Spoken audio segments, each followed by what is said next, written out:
Hi, my name is Mark Butler and I'm the Policy Director at the Ecology Action Centre. My job really is to ensure that we get action on the environment, and when I say the word environment I mean it in the biggest sense, you know, what we eat, what we breathe, what we drink, how we get around, thinking of ourselves in relation to the environment.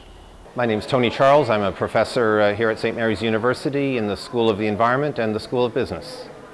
Well, the way I think about the environment and the jurisdiction of the provincial government, I guess, versus the federal government, is that the federal government deals with things in the ocean, and the provincial government deals with most things on land, which includes energy on land, and indeed in this case in the ocean as well, forests, water resources on land, wildlife.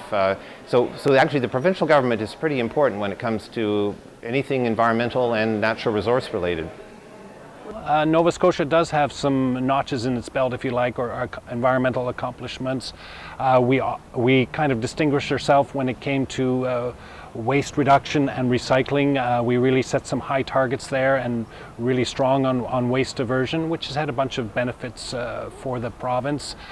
We had some high targets around protected areas. We've made a commitment to get to over 13% by 2015 of our land in Nova Scotia protected, which is about tops in Canada. Really impressive, much higher than some of our neighboring provinces. On the one hand, we've made these big commitments, say, around renewable energy. At the same time, we seem to still rush, like every other province and jurisdiction, to develop oil and gas at the first opportunity, onshore, offshore. So for example, fracking, concern about that, concern about drilling offshore, particularly in places like Georges Bank or in the Gulf of St. Lawrence, where we don't think it should happen. I guess when it comes to environmental issues, the big global issue of most critical importance is climate change. We should be seeing the politicians at least debating the different options of what we can do here in the province about climate change. And that's both how we can reduce the impact of climate change and also how we adapt to that climate change. You know, if you live in a certain place, you might want to ask, you know, what are you going to do to reduce clear cutting? What are you going to do to keep fracking out of Nova Scotia? What are you going to do to protect Georges Bank? What are you going to do to clean up mink farming? You know, those kind of specific issues.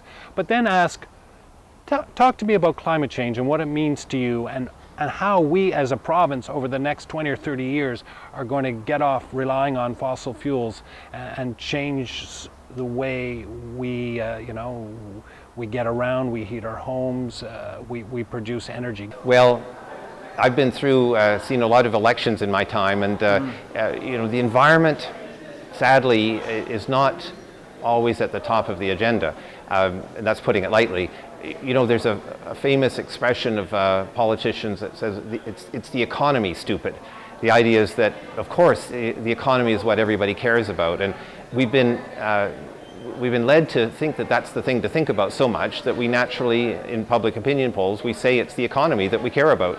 People tend to think of environment in very narrow terms, like parks, green spaces, protected areas, when in fact, if we think about it a little broader, it affects everything we do, from the food we eat, the air we breathe, the water we drink, how we make a living, how we get around. And when you start thinking about the environment in that way, then I think it's of much greater concern to people. One thing I think we really have to realize and embrace is the fact that here in Nova Scotia, the environment is the economy. The environment is what gives us economic health. It's the natural resource base, it's the parks and the coastal areas that attract people. If we keep that healthy, that's the root of our economy. So, you know, I would say that would be something we'd really want to be looking at in detail, is how do we get that combination right? The environment helping our economy and the economy not hurting the environment.